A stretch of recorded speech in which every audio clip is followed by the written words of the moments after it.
الحمد لله رب العالمين، والصلاة والسلام على سيد الأنبياء والرسل محمد بن عبد الله الأمين وعلى آله وصحبه أجمعين إلى يوم الدين. أما بعد، فأعوذ بالله من الشيطان الرجيم. بسم الله الرحمن الرحيم.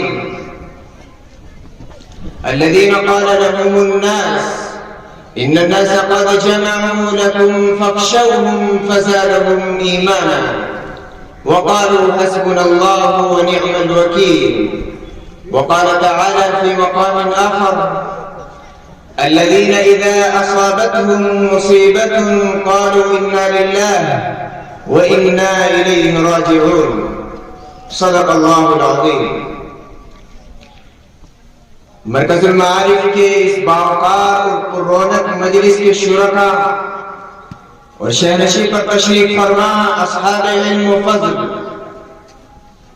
اس بابرکت اور مبارک مجلس میں آپ حضرات کے سامنے موجودہ حالات کے حوالے سے، قرآن مجید کی رہنمائی کے حوالے سے چند گزارشات رکھنا چاہوں گا. میرے نوجوان اور میرے دینی علمی ساتھیوں، یہ جو ہمارا ملک اور وطن عزیز ہندوستان ہے اور جسے ہم نے اپنے خون جگر سے سینچا تھا اور جس کی زلفوں کو ہم نے بڑے محبت سے سنوارا تھا، آج یہ ملک ایک نئے طوفان اور ایک چیلنج کا سامنا کر رہا ہے. اس ملک میں ہم نے عہد کیا تھا کہ ہم ایکتا کے ساتھ، بھائی چارے کے ساتھ، محبت کے ساتھ، انصاف اور عدل کے ساتھ اور برابری کے ساتھ اس ملک میں جئیں گے.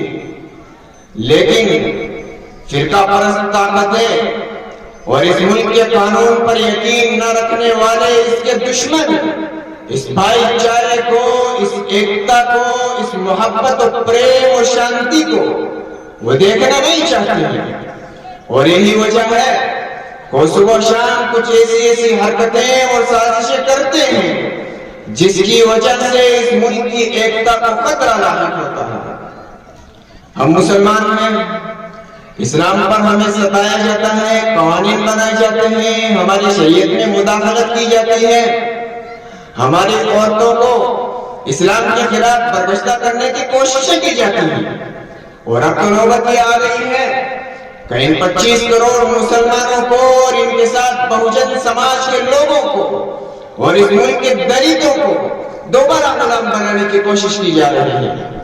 گویا کہ ہر طرح سے مسلمانوں کو اور ہندوستانی سماج کو تکلیف اور چیلنج کا سامنا ہے.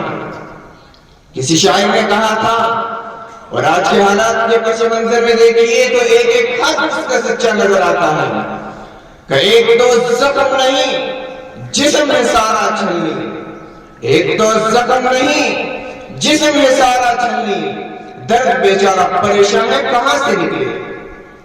اس طرح اس امت کے جسم کو اس پر نشتر چلا کر، کھنجر مار کر اسے زخمی کیا جا رہا ہے. ان حالات میں آپ کے ایمان کا، آپ کے عزم و حوصلے کا، اس سنویدان سے محبت کا، اس ملک سے آپ کے رشتے اور تعلق کا امتحان ہے. اور یہ آپ کو ثابت کرنا ہے کہ آپ ایک باشعور اور بلند حوصلہ مسلمان بھی ہیں اور اس ملک کے وفادار شہری بھی ہیں. اور یہ آپ کو ثابت کرنا ہوگا اور آپ کو یہ کہنا ہوگا کہ یہ حادثات نہ سمجھیں ابھی کہ پست ہوں میں، یہ حادثات نہ سمجھیں ابھی کہ پست ہوں میں، شکستہ ہو کے بھی ناقابل شکست ہوں میں. وآخر دعوانا الحمدللہ رب العالمین.